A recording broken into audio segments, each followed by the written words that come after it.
सोहळा आनंदाचा गजर विठुरायाचा अखंड हरिनाम सप्ताह श्री चिंचाळेश्वर महादेव संस्थान कळमनुरी दिनांक 27 जानेवारी 2021 ते 3 फेब्रुवारी 2021। प्रेक्षेपण आपल्या आवडत्या गजर कीर्तनाचा या यूट्यूब चॅनलवर।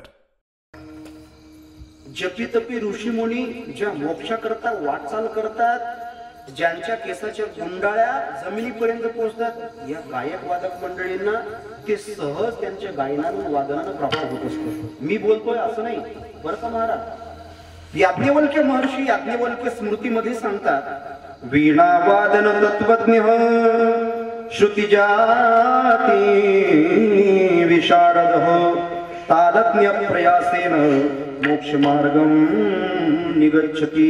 वीणा वादन, वीणा म्हणजे तांतुळ्याची तार छेडल्यानंतर त्या सुराचे स्वर जो मिसळवतो।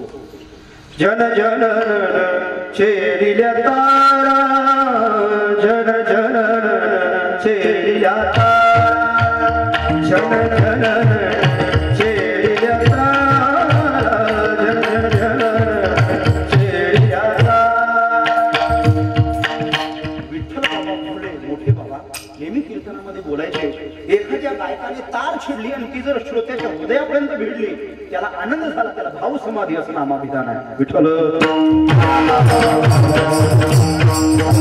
वीणा वादन तत्वज्ञ तत्वं ज्ञायते अनेन प्रकारेण इति तत्वज्ञ, जो वीणा वादनाचं तत्व जाणतो, वीणा वादन तत्वज्ञ। श्रुती जाती विशारद, जो राग आलाप करण्यामध्ये विशारद झालेला आहे, श्रुती जाती विशारद। आणि नंतर येतं मृदंगाचार्यासाठी तालज्ञ, तालम ज्ञायते अनेन प्रकारेण इति तालज्ञ, जो ताल जाणतो, झपता, दादरा, अजून बरेच ताल आहेत, त्रिता, अनेक प्रकारचे ताल जो जाणतो। तत्वज्ञ वादन तत्वज्ञ श्रुतिजाती विशारद तालज्ञ प्रयासेन अप्रयासेन, हा शब्द महत्वाचा आहे, अप्रयासेन स्वल्प मात्रेण मोक्ष मार्गम निगच्छति, थोड्याशा प्रयत्नाने त्यांच्या कलेने मोक्षापर्यंत जात असतो। विठ्ठल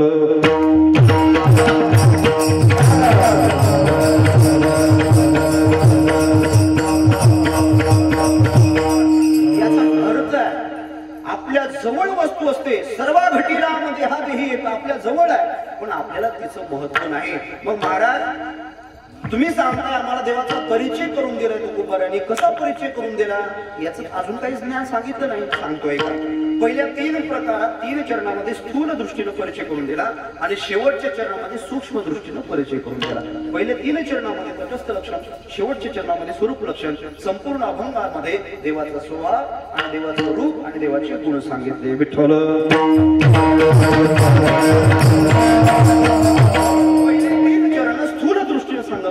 आणि नंतर शेवटचं चरण सूक्ष्म दृष्टीने सांगितलं। बघा, पहिले 3 चरण डोळ्याने दिसू शकतात, सुंदर ते ध्यान, देवाचं सुंदर असलेले ध्यान डोळ्याने आपल्याला दिसू शकतं की नाही। कटेवर देवानी कर ठेवलेले आहे, देवाची वीट, असेल असला पितांबर, मकराकर कुंडल, कंठामध्ये कौस्तुभमणी, आपण पंढरपूरला गेल्यानंतर पाहू शकतो की नाही। पहिले 3 चरण स्थूल दृष्टीचे आहेत, ते पाहू शकतो, पण शेवटचं चरण सूक्ष्म दृष्टीचं आहे। तुका म्हणे माझे हिची सर्व सुख, देवाचं सुख कोणी पाहिलं, सुख नाही पाहू शकत, तो चर्मचक्षुचा विषयच नाही। विठ्ठल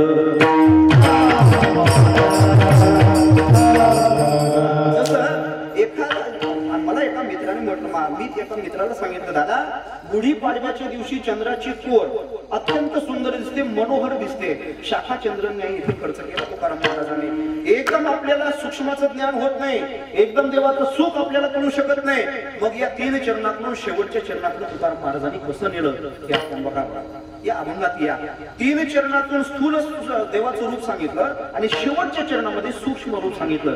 स्थूल दृष्टीनं माणूस सूक्ष्माकडे जात असतो, एकदम 12वीचा पेपर देता येत नाही, पहिली दुसरी तिसरी 10वी झाल्यानंतरच 12वीचा पेपर देता येतो महाराज। तसं पहिल्यांदा आपल्याला स्थूल ज्ञान व्हावं लागतं, नंतर देवाचं सूक्ष्म ज्ञान होत असतं, एकदम सूक्ष्म गोष्ट दिसत नाही। एका मित्राला म्हटलं, पाडव्याच्या दिवशीची चंद्राची कोर खूप सुंदर दिसते, तो म्हणाला कुठे मला दाखव मला। पाडव्याचा दिवस होता, गुढीपाडव्याचा दिवस होता, मी माझ्या आश्रमाच्या गच्चीवर त्याला नेलं आणि मग त्याला सांगितलं, हे बघ सरळ दिशेनं झाड बघ, ते झाड दिसतंय ना तुला, या दिशेनं बघ चंद्र दिसेल। तो म्हटलं महाराज नाही दिसलं मला चंद्र। मी म्हटलं नाही दिसला ना, आता ऐक माझ्याकडे बघ, आता काय कर, फांदी दिसते, त्या फांदीच्या दृष्टीनं सरळ बघ, तुला चंद्राची कोर दिसेल. तरी त्याला दिसली नाही. मी त्याला तिसऱ्यांदा सांगितलं, आता बघ त्या फांदीला एक पान लागलेलं आहे, त्या पानाच्या दृष्टीनं सरळ बघ, तुला चंद्राची कोर दिसेल. आणि मग तो म्हणू लागला, हा हा हा महाराज, खूप सुंदर चंद्राची कोर दाखवली बघा, काय गोड आहे चंद्राची कोर, खूप सुंदर दिसते बघा पाडव्याच्या दिवशी. आता मला सांगा, मला त्याला काय दाखवायचं होतं? चंद्राची कोर. पण पहिल्यांदा काय दाखवायचं काम पडलं? झाड दाखवायचं काम पडलं, नंतर फांदी दाखवायचं काम पडलं, नंतर पान दाखवायचं काम पडलं, आणि नंतर त्याला चंद्राचं दर्शन झालं. हे अभंगात या आता बरं, अभंगात घडवा आपण याला. पहिले 3 चरण तसेच आहे, झाड, फांदी, पान, आणि नंतर देवाचं सूक्ष्म असलेलं सुख तुम्हाला चाखायला मिळतं. विठ्ठल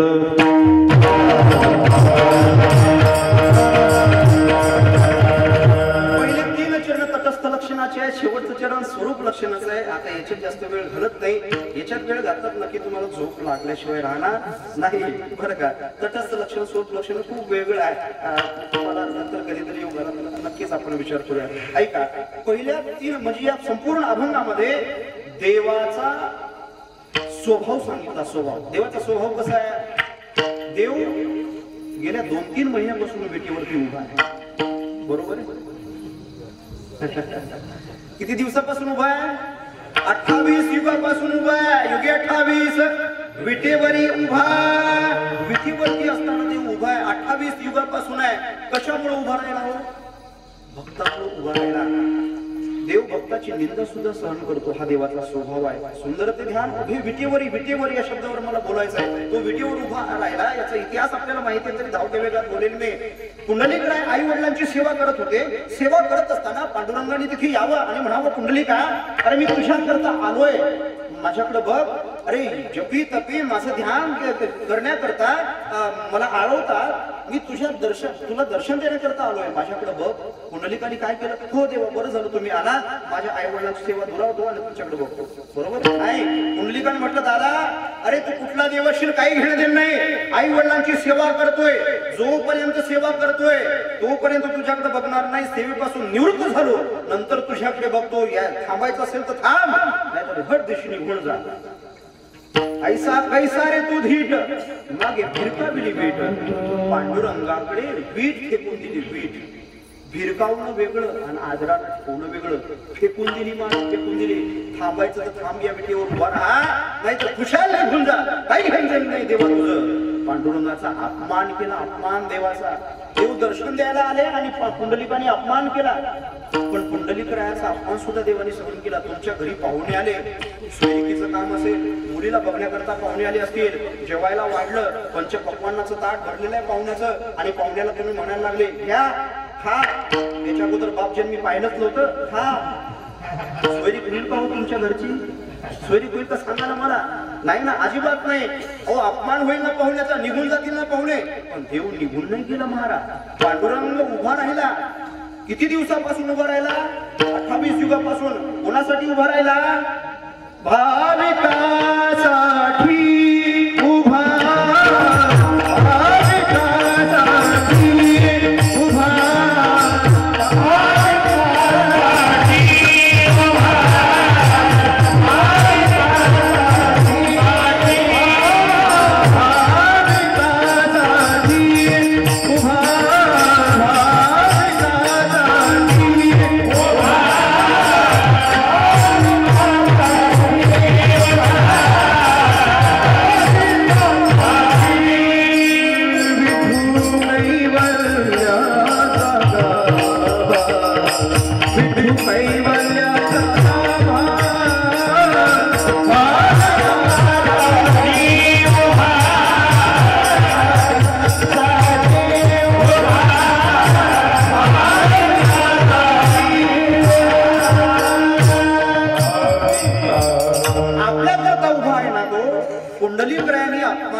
पण तो अपमान सुद्धा देवाने पचवला.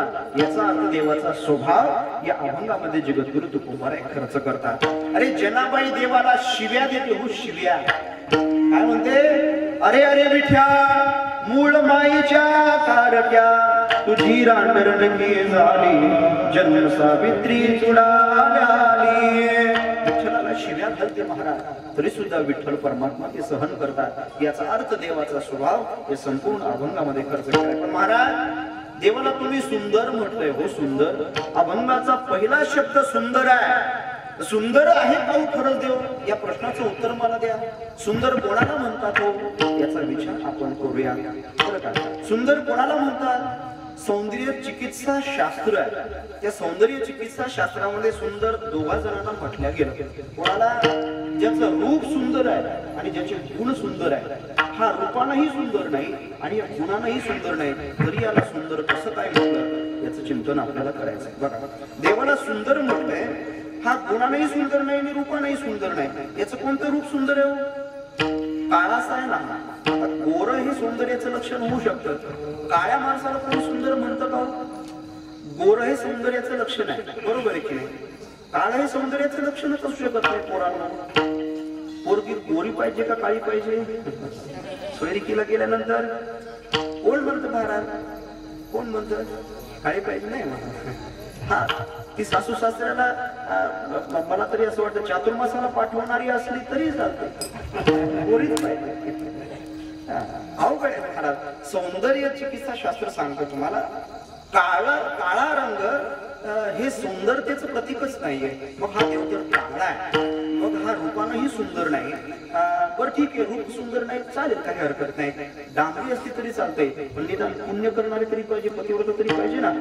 काळी असली तरी चालते, पण निदान चातुर्मासाला पाठवणारी नसली पाहिजे ना. याचा अर्थ असा आहे महाराज, हा गुणांतरी चांगला असला पाहिजे की नाही? याचे गुण कोणते चांगले आहेत? देवाचे कोणते गुण चांगले आहेत मला सांग. खोटं बोलण्याशिवाय याने काही केलंच नाही. चोऱ्या करण्याशिवाय याने काही केलंच नाही. चोरून माखण खाल्लं ना. चुरा चुरा कर माखन खाया, चुरा चुरा कर माखन खाया. चोरून माखण खाल्लं, खोटं बोलण्याशिवाय दुसरं काही काम केलं नाही महाराज याने. यादव कुळाचा स्वतः नाश केला, सगळे यादवांना संपवलं, चुकून एक दोन शिल्लक राहिले युपी मधले. तिकडे जायचं नाही. अरे सगळ्या यादव कुळांचा नाश यांनी स्वतः केला, स्वतःच्या कुळाला यांनी मारलं, स्वतःच कुळ संपवलं. खोटं बोलण्याशिवाय दुसरं काही काम केलं नाही, चोरी करण्याशिवाय यांनी काही काम केलं नाही. मग याचे कोणते गुण चांगले येते? मग याचं रूपही चांगलं नाही, याचे गुणही चांगले नाही, मग तुम्ही याला सुंदर कसं काय म्हटले? याचं उत्तर आपल्याला बघायचंय. विठोबा रखुमाई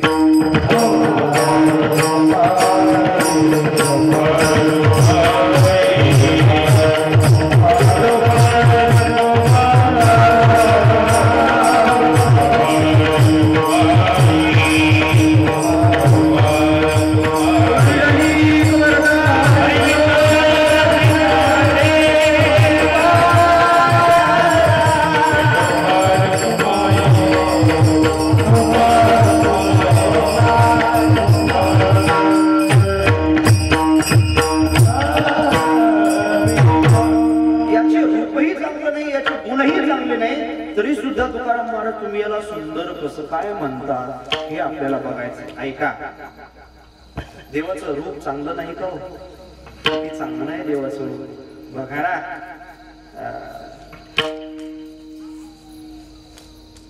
आपलं असलं की चांगलंच दिसतं.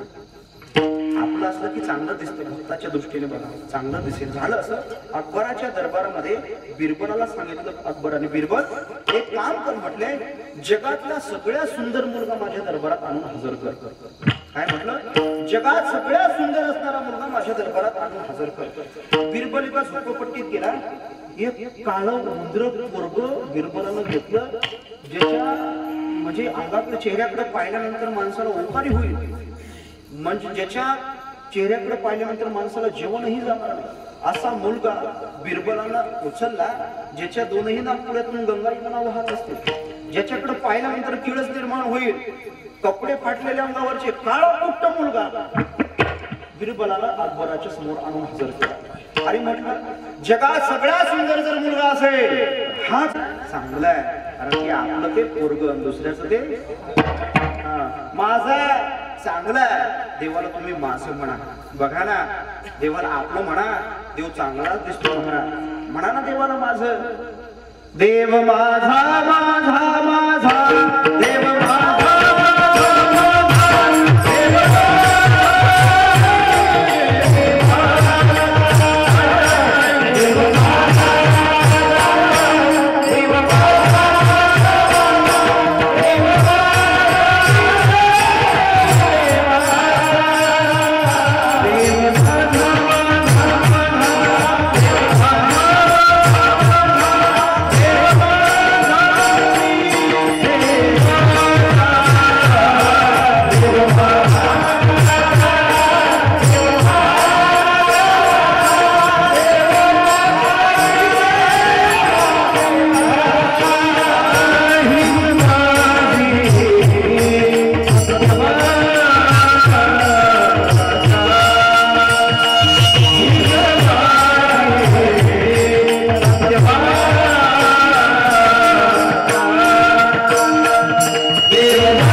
माझा मी विठ्ठलाचा. अरे एकदा देवाला माझं म्हणा. ऐकताय भागवत आपण, आनंद येतोय महाराज देवाला माझं म्हणण्यामध्ये. किती मोठं सुख आहे देवाला माझं म्हणण्यामध्ये. देवाला माझं म्हणा. आपण संसारा माझं म्हणतोय, तुम्ही कोणाचं नाही हो दादा, फक्त देव माझा आहे. अंतकाळीचा सोयरा तुम्ही म्हणा तर खरं देवाला. एकदा म्हणा माझं, मी सांगेन तुम्हाला. एकदा देवाला म्हणा माझं. ठीक आहे, आम्ही म्हटलं माझं. काय करता देव? भागवत ऐकताय, भागवतामधला श्लोक सांगतो. सकृतेव प्रपन्नाय तव अस्मि इति याचते अभयं सर्वभूतेभ्यो ददामि एतत् व्रतं मम. एकदा देवाला माझं म्हणा. देव म्हणतात सकृत म्हणजे एकदा. सकृतेव प्रपन्नाय हात जोडून म्हणा माझा आहे देवा तू, मी तुझा आहे. सकृतेव प्रपन्नाय तव तुझा अस्मि मी आहे असं म्हणा. तवास्मितीची याचते अशी याचना करा. केली याचना महाराज आम्ही देवाला. म्हटलं माझं. काय करतात देव? अभयं सर्वभूतेभ्यो ददामि तद्व्रतं मम. अभयं भूत मात्रांपासून ददामी देतो येत हे व्रतम व्रत मम माझं. हे माझं व्रत आहे. मी सगळ्या भूत मात्रांपासून त्याला अभयदान देत असतो. म्हणून देवाला माझं म्हणा. भक्ताच्या नजरेतून तुम्ही पाहिलं ना तर देव तुम्हाला तुमचा देशील महाराज. तसं तुम्ही देवाला माझं म्हणा. देव तुम्हाला सुंदरच दिसेल. याचे गुणही सुंदर नसतील, याचं रूपही सुंदर नसेल. पण रूप सुंदर नसेल काय बोलताय महाराज? आपला आहे ना देव, माझा आहे ना, मग तुम्हाला सुंदरच आहे. जसं लेकराला सुंदर आहे, हा सुंदरच आहे. बघा ना, देवाला सौंदर्यामध्ये इतकं व्यापक केलंय महाराज. तुम्ही देवाचं रूप डोळ्यासमोर आणा. काय आळवलंय संत महात्म्याने सौंदर्याच्या बाबतीत देवाला. किती गोड वर्णन केलंय बघा. काकडा प्रकरण मला तरी असं वाटतं रूपासाठीच खर्च झालेला आहे. एखादा कट्टर वारकरी असेल ना, कट्टर एकदम पंढरपूरची वारी करणारा. लॉकडाऊन मध्ये सुद्धा काही वारकरी गेले, कट्टर वारकरी. महाराज पंढरपूरचं दर्शन झालं नाही, त्यांना डोळ्यातून अश्रू आले असतील महाराज, त्यांच्या रडले असतील खरे वारकरी. महाराज नाही झालं भगवंता तुझं दर्शन आम्हाला, इथून दर्शन घेतो. काही वारकरी तिथे जाऊन डोकं टिकून आले, व्हिडिओ क्लिप व्हायरल झाल्या, पोलिसांचं दर्शन घेऊन आले. याचा अर्थ कट्टर वारकरी कट्टर असला पाहिजे. डोळ्यासमोर चित्र आणा महाराज. पांडुरंगाचं काय वर्णन केलेलं आहे. आठवा महाराज, आठवा. रूप पाहता लोचनी. वारकरी काकडा म्हणतो सगळ्या देवाला आठवतो. तुझं रूप पाहायला लोचनानं काय झालं? सुख झाले ओ साजणी. तो हा विठ्ठल बरवा.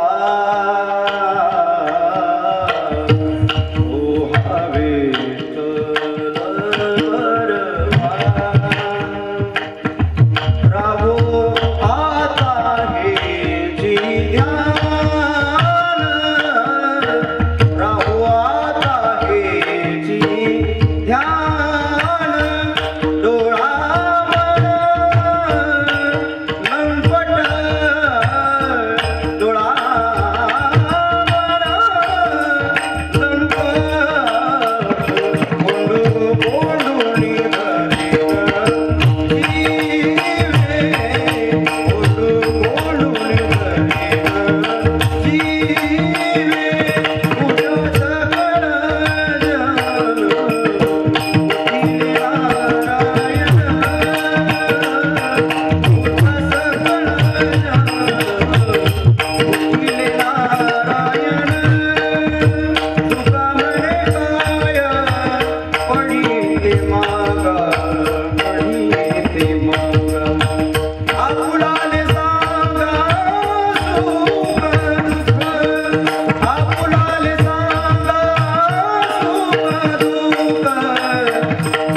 सगळ्या संतांनी रूप सांगितलं ना, मग याचा अर्थ असा आहे, देवाचं रूप खूप सुंदर आहे. किती सुंदर आहे.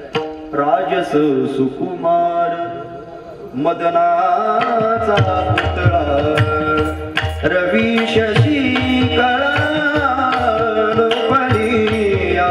राजस सुकुमार मदनाचा पुतळा, राजस सुकुमार मदनाचा. देव एवढा सुंदर आहे, देव एवढा सुंदर आहे. अरे त्या देवाला भगवंतानं ही सृष्टी निर्माण केली. 7 आश्चर्य, एक आश्चर्य या जगात आहे. अरे या जगामध्ये लोक इतकी सुंदर सुंदर आहेत, मला छोटी मुलं पाहिल्यानंतर पापे घ्यावीशी वाटतात. एवढी सुंदर जर देवानं रचना केली, देवाची रचना एवढी सुंदर असेल, तो रचना करणारा किती सुंदर असेल. नाम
सीता मातेचा प्रश्न बघा. आपण रामायण ऐका कधीतरी.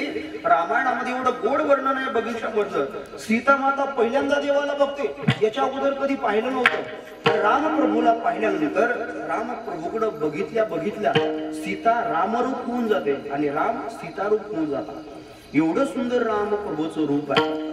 तुलसीदासजींनी म्हणावं, ज्यावेळी बगीच्यामध्ये फुल वेचण्याकरता लखन लाला आणि रामप्रभू गेले, रामाने सीतेकडे पाहिलं, सीतेनं रामाकडे पाहिलं.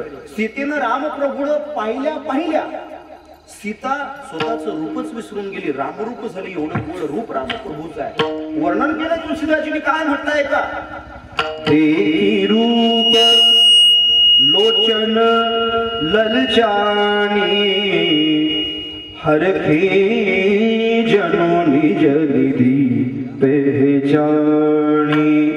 हरखे जनो निज निधि पहचानी. राम सिया मैं सिया राम मैं, राम सिया मैं सिया राम मैं. एक ही रूप एक दूजे को निरखत मनन धाय. एक दूजे को देखत मनन धाय. एक दोघांना पाहिलं, एकमेकांना पाहिलं. राम जानकी रूप झाले आणि जानकी रामरूप झाले. एवढं सुंदर देवाचं रूप आहे दादा. आणि गुणही सुंदर आहे.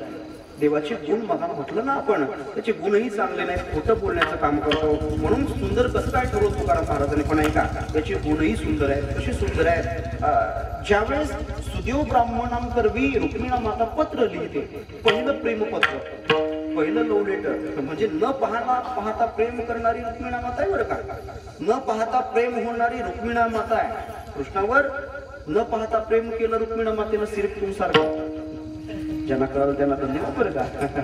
न पाहता प्रेम केलं बघा श्रीकृष्णावर, न पाहता प्रेम झालं रुक्मिणा मातेला. कशामुळे प्रेम झालं? भगवंताचे फक्त गुण ऐकले होते, गुण ऐकल्यानंतर प्रेम झालं रुक्मिणा मातेला. आणि मग सुदेव ब्राह्मणाच्या हाती पत्र लिहिलं.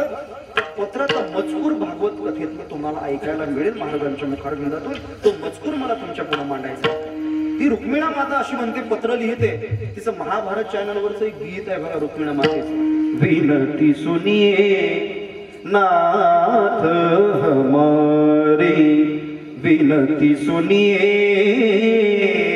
नाथ हमारी, गोवर्धन श्री गिरिवरधारी, राखो लाज हमारी, विनती सुनिए नाथ हमारी. माझी विनंती मान्य करा, माझ्या प्रेमाचा स्वीकार करा. रुक्मिणी माता त्या पत्रातला मजकूर लिहिते आणि तिथे सुंदर शब्द वापरते. काय शब्द वापरते? सुंदर शब्द वापरते. बघा काय म्हणते रुक्मिणी माता देवाला म्हणते, हे द्वारकाधीश ऐका, श्रुत्वा गुणान भुवन सुंदर शृण्वतांते, निर्विश्य कर्ण विवरी हरत्वंगतापम. श्रुत्वा त्वा प्रत्यय, क्रियेच्या नंतर होणारा प्रत्यय. श्रुत्वा ऐकल्यानंतर, काय ऐकल्यानंतर? गुणान. हे द्वारकाधीश श्रुत्वा ऐकल्यानंतर, गुणान तुमचे गुण ऐकल्यानंतर, भुवन सुंदर, किती सुंदर शब्द वापरते. त्रिभुवन सुंदरा, तुमचे गुण ऐकल्यानंतर, हरत्वंगतापम, म्हणजे त्रिविध ताप नाहीसे झाले. आध्यात्मिक, अधिभौतिक, अधिदैविक तीनही ताप नाहीसे झाले. हे त्रिभुवन सुंदरा, भुवन सुंदर शृण्वतांते, किती सुंदर शब्द वापरते. म्हणून या अभंगा जगद्गुरु तुकोबाराने सुंदर शब्द वापरला पहिल्या चरणामध्ये.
महाराज तुम्ही सुंदर म्हणताय, विटेवर उभा म्हणताय, पण ज्याचं वर्णन केलं त्याचं नाव तरी घेतलंय का हो? बोला ना. ओ कुठेतरी विठ्ठल म्हटलंय का या अभंगात? बघा, सुंदर ते ध्यान सुरू करा तुका म्हणे माझे, त्याची सर्व सुख पाहिन श्रीमुख. कुठंतरी विठ्ठल शब्द आलाय, कुठं कृष्ण आलाय, कुठं पांडुरंग आलाय. अरे एकाही ठिकाणी देवाचं नाव घेतलं नाही. मग हा देव सुंदर आहे हे पांडुरंगाचं वर्णन आहे कशावरून? कसं समजावं की पांडुरंगाचंच वर्णन आहे? काय झालं, एकदा लोकमान्य टिळकांच्या घरी एक सद्ग्रस्त गेल्यानंतर दार ठोठावलं. अहो टिळक आहेत का हो घरात? घरून पत्नीचा आवाज आला, घरी सदरा नाही रो, सदरा अडकवलेला नाही. ठीक आहे, टिळक आहेत का पण घरात? मला सदऱ्याचं काय करायचं? मी टिळकांना विचारलं. अहो घरामध्ये फेटा सुद्धा नाही, आम्हाला डोक्यात घालायचंय का फेटा? टिळक विचारले ना, टिळक सांगा. जोडा सुद्धा नाही, हाणायचा डोक्यात माझ्या. अहो टिळक विचारले ना, टिळक सांगा ना, तेवढे टिळक आहे का घरात? पत्नीनं उत्तर दिलं, काय वेडा माणूस आहे. अहो ज्या अर्थी जोडा नाही, ज्या अर्थी फेटा सदरा नाही त्या अर्थी टिळक घरात नाही. कारण की हे सगळं घेतल्याशिवाय टिळक घराच्या बाहेर पडत नाही. हे जसं तसं ज्या अर्थी देव सुंदर आहे त्या अर्थी कोणता देव सुंदर आहे बोला ना. अरे जगाच्या पाठीवर मी तर असं म्हणेल, पंढरपूर सारखं आळंदी सारखं क्षेत्र नाही, इंद्रायणी चंद्रभागे सारखं तीर्थ नाही, ज्ञानोबराय तुकोबराय यांच्यासारखे संत नाही, ज्ञानेश्वरी गाथा यांच्यासारखे ग्रंथ नाही, आणि वारकरी पंथासारखा ग्रंथ नाही. उदंड पाहिले उदंड ऐकिले,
ऐसा विटेवर देव कुठे? असा विटेवर उभा असणारा देव त्रिभुवनात शोधा, कुठे सापडणार नाही पंढरपूर शिवाय. अशी चंद्रभागा, असं भीमातीर त्रिभुवनात कुठे सापडणार नाही तुम्हाला. हे आपलं वैभव आहे दादा. हे सगळं वर्ण तुम्ही म्हणता, एकाही ठिकाणी देवाचं नाव घेतलं नाही. कशावरून देवाचंच आहे? याचा अर्थ असा देव जगात कुठं आहे हो उभा? कुठंच नाही. हा देव पंढरपुरात उभा असल्यामुळे हे पांडुरंगाचं वर्णन आहे. ठीक आहे, याचं एक नावच सुंदर आहे बघा. उद्भव सुंदर सुंदो रत्ननाभ सुलोचन. विष्णू सहस्त्रनामामध्ये देवाच्या 1000 नावापैकी देवाचं एक नावच सुंदर आहे. आणि अशा सुंदर परमात्म्याचं हे सुंदर वर्णन जगद्गुरु तुकोबराने केलेलं आहे बघा. संपूर्ण अभंगात आपण जर बघितलं तर देवाचं वर्णन तुकोबराय करतात. संपूर्ण विश्वाला पंढरपूर सारखं क्षेत्र लावलं, पांडुरंगासारखं दैवत लावलं. सज्जनानो, आपल्यालाही मनुष्य देह मिळाला. पांडुरंगाचा भक्त होण्याकरता देवानं ही एक योनी आपल्याला प्राप्त करून दिली. या योनीमधून काय करा? भगवंताची प्राप्ती होईल असं काहीतरी साधन करा. हे साधन आहे महाराज. साध्य भगवंत आहे. ठीक आहे, तुमचा नाही एवढा अधिकार नाही, तुम्हाला संत होत आहेत, चालेल, काही हरकत नाही. पण संतांच्या सहवासात तरी जाण्याचा प्रयत्न करा. संत महात्म्याने तो देव आपल्याला कळवून दिलाय. आपल्याला नाही एवढं सगळं ज्ञान प्राप्त करता येत. आपण देवाला म्हणू, देवा सर्वसामान्य शेतकरी माणसं आम्ही, साधे भोळे भक्त आम्ही नाही संत होऊ शकत. आपण म्हणतो देवाला, देव मी तुझा रे साधा भोळा भक्त. पांडुरंग साधा भोळा भक्त आहे. माझ्याकडून जप तप होम हवन करणं शक्य नाही. ठीक आहे, चालेल, काही हरकत नाही. संतांच्या सहवासात जा. संतांचा स्वभाव आहे देव कळवून देतात संत. संत देव कळून देतात, कारण विवेक नावाचा एक मणी तुमच्या जवळ आहे, तो जागृत करून देतात संत. संतांच्या संगतीत केल्याशिवाय विवेक जागृत होत नाही महाराज. त्याला उजाड मिळावा असं वाटत असेल तर संतांच्या सहवासात जा. सत्संग से संत संग से भगवान मिलते हैं. संतांच्या संगतीमुळं देव मिळतो. तुलसीदासजींनी म्हणावं, दीपचंदी तालामध्ये त्याचं वर्णन आहे. बिनु सत्संग विवेक पूर्ण होई. बिनु सत्संग विवेक पूर्ण होई. राम कृपा सोई. राम कृपा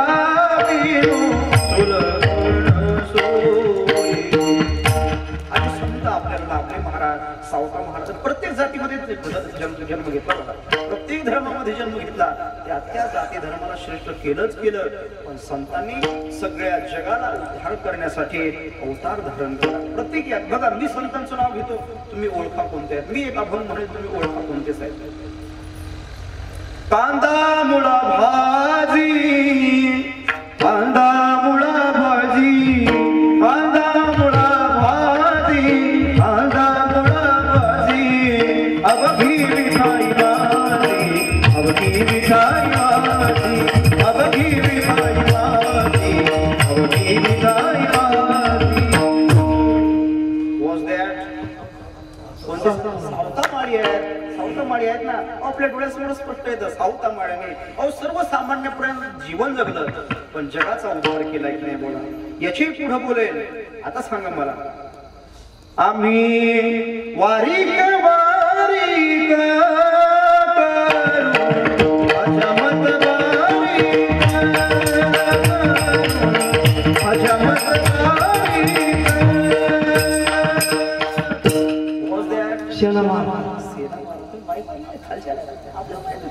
कोण आहे? सेना महाराज. काय गोड माणसाचा श्रोता असावा तर मुख्यासारखा असावा. बरं का महाराज, खूप गोड श्रोते. एकदा स्वतःसाठी टाळ्या वाजवून घ्या बरं. एवढा कुसरपणा स्वतःसाठी असं अजून बोले. पुन्हा सांगा आता. नर हरी सोनार हरीचा दास, हरी सोनार हरीचा दास, भजरी तो रात्र दिवस तुझ्या नामाचा व्यवहार. देवा तुझा मी सोनार, देवा तुझा मी सोनार. मीच कॉपी केली. परीक्षेत पास होणारच आहे सगळे. कोणे? नरहरी सोनार. अजून बोलेल सांगा. रोहिदास तोचा भार, रोहिदास तोचा भार. उत्तर तुम्हाला माहित झालं. याचा अर्थ आहे सगळे संत महात्मे त्यांच्या याती धर्मा जन्माला आले, पण त्यांनी आपल्या सगळ्या भारतातल्या लोकांना उद्धृत केलं. इतकं मोठं वांग निर्माण केलं. याचा अर्थ आहे संतांचा स्वभाव आपल्याला उद्धार करण्यासाठी ते जन्माला येत असतात. तुकोबारांना त्रास झाला, त्या त्रासाला कंटाळ न कंटाळता आपल्यासाठी त्यांनी जीवन जगलं. विठ्ठल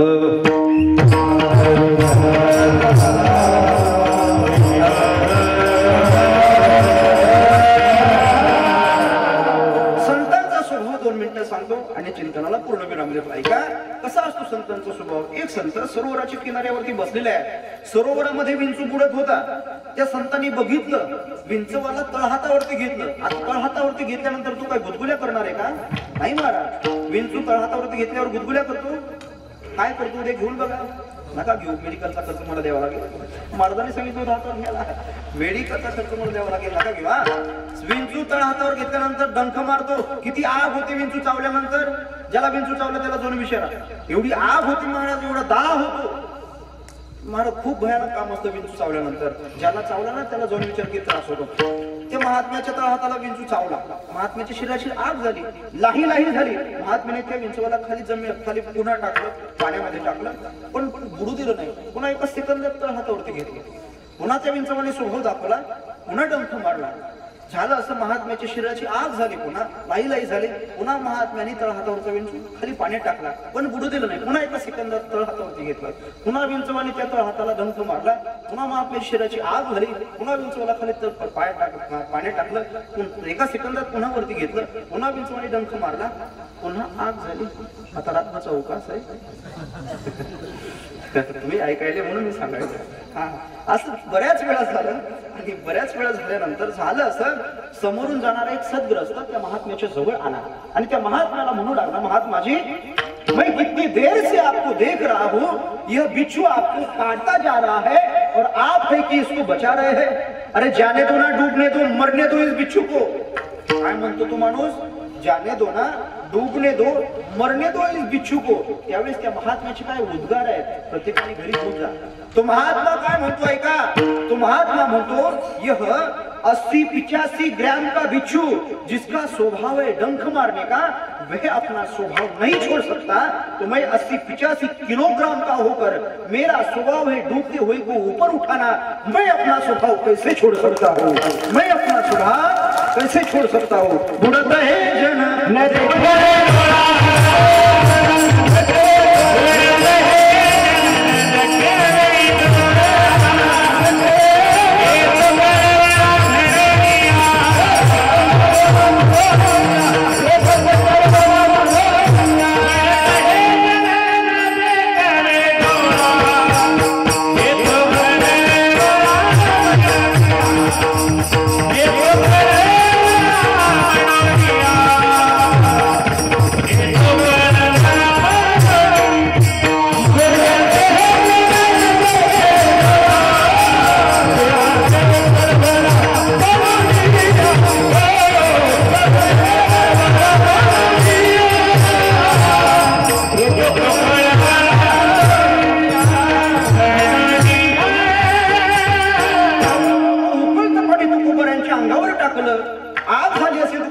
शरीराची त्रास झाला असेल, पण सहन केला की नाही तुकाराम महाराजांनी. यवन अंगावर थुंकला, पण प्रसाद देऊनी मुक्त केला. यवनाला सुद्धा मुक्त केलं. संत महात्म्यांना त्रास झाला, समोर होणाऱ्याला त्रास होत असतो. सप्ताह करा, त्रास होत असतो. समाज कार्य करा, त्रास होत असतो. समोर होणाऱ्या माणसाला त्रासच झाला. बघा इतिहास, छत्रपती शिवाजी महाराजांना सुद्धा त्रास झाला. स्वतःचे चुलते पुतणे महाराज विरुद्ध दिशेनं लढलेच की नाही? हो, लढले. छत्रपती शिवाजी महाराजांनी मार्ग सोडला नाही, याच मार्गाने चालत गेले.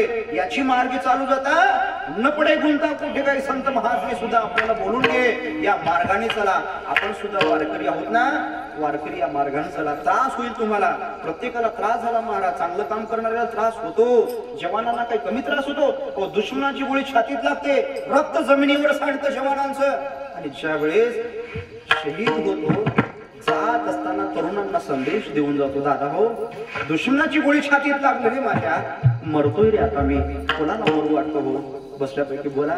अरे कोणाला मरू वाटत नाही, पण जवान मरतो ना महाराज, शहीद होतो ना देशाकरता, जात असताना एक संदेश देऊन जातो तरुणांना. काय संदेश आहे? कर चले हम पिता जानो तन साथियों, अब तुम्हारे हवाले वतन साथियों. कर चले हम पिता जानो तन साथियों, अब तुम्हारे हवाले वतन साथियों. हा देश मी तुमच्या स्वाधीन करून चालू आहे. कसा आहे देश? जहाँ डाल डाल पर सोने की चिड़िया करती है बसेरा, भारत देश मेरा, ओ भारत देश मेरा.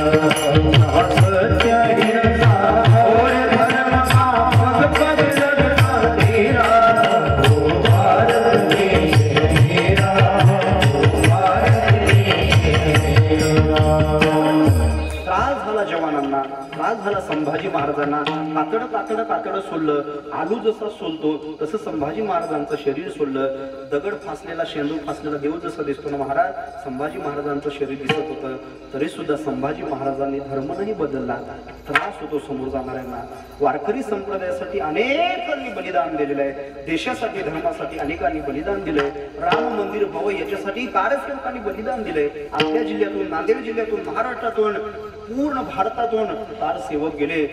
16 डिसेंबर, मला वाटतं 10 डिसेंबर 1992 ती घटना घडली. बाबरी मस्जिद पाडले. राम मंदिर व्हावं यासाठी अनेकांनी तिलांजली दिली आणि आता त्यांनी तो त्रास सहन केला. पण आज हे स्वप्न पूर्ण होत आहे. रामाचं मंदिर होणार आहे. मला पहिला दिवस मिळाला ना दादा, थोडा बांधलेला होतो मी. बांधलेला असल्यामुळे मला जास्त बोलता येत नव्हतं. काय दुसऱ्या तिसरा चौथा 5 वाजता ना नंतर मी बोललो असतो महाराज खरंच तुम्हाला. तरी जाता जाता आपलं स्वप्न पूर्ण होत आहे ना. मग ज्या कारसेवकांनी आपलं बलिदान दिलं, त्यांचं बलिदान दिल्यानंतर ते व्यर्थ जाऊ देऊ नका. त्यांना श्रद्धांजली. ज्या कारसेवकांनी आपण नाही बलिदान देऊ शकत, आपण थोडंफार करू. रामाचं मंदिर झाल्यानंतर दर्शन घेऊ. रामाचं मंदिर, मंदिरातला राम आपण पाहू. हे आपलं सौभाग्य आहे. आपल्या काळामध्ये रामाचं मंदिर होत आहे. अनेक पिढ्या गेल्या, अनेकांनी महाराज त्रास दिला. आता रामाचं मंदिर व्हायला लागलं. राम मंदिरासाठी आपण सर्वजण सढळ हाताने मदत करा बरं का. या सगळ्या भारतामध्ये, विश्वामध्ये एक मला तरी असं वाटतं खूप मोठं नियोजन चालू आहे राम मंदिरासाठी. एक अंबानी सुद्धा बांधून देऊ शकतो. पण आपण स्वतःच 1 रुपया जरी राम मंदिरासाठी दिला ना, तरी त्याला म्हणता येतं आमचा 1 रुपया 10 रुपये राम मंदिरासाठी दिले. म्हणून एक मिशन चालू आहे बघा. त्याच्यासाठी सहकार्य करा. सोशल मीडियावरती चालू आहे. पण आपण एकदा सगळ्या जणांनी त्या कारसेवकांना श्रद्धांजली म्हणून एक गीत म्हणूया आणि कीर्तनाला पूर्ण विराम देऊया. दोन्ही हात वर घ्या. आता बनाएंगेच, आता बनणारच आहे. स्वप्न पूर्ण झालंच आहे. मग कशाला मागं हटायचं.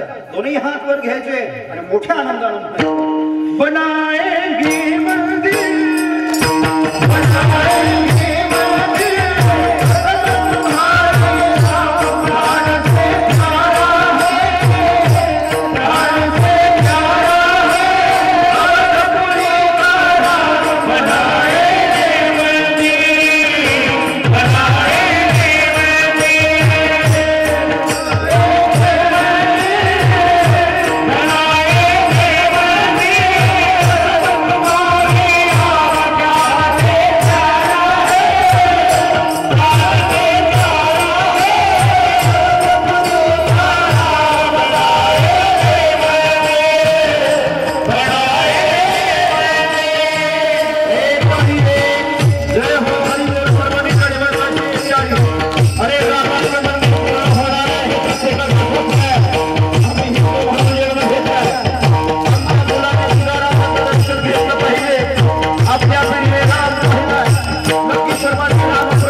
भगवंताचं नामस्मरण आपण केलंय.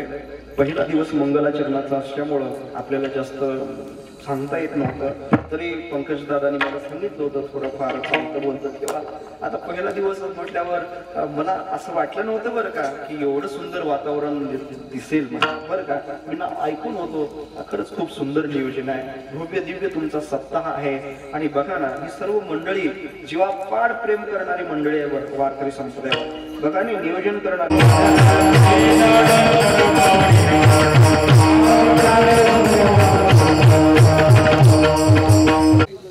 काय झालंय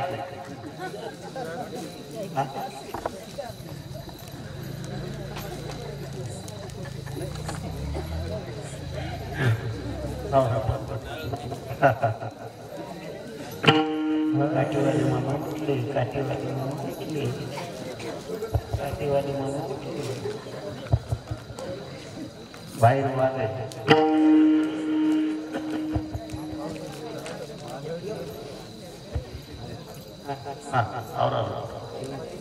और टाकला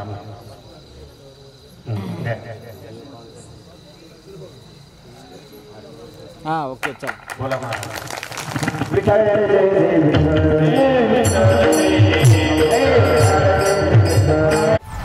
सोहळा आनंदाचा गजर विठुरायाचा अखंड हरिनाम सप्ताह श्री चिंचाळेश्वर महादेव संस्थान कळमनुरी दिनांक 27 जानेवारी 2021 ते 3 फेब्रुवारी 2021.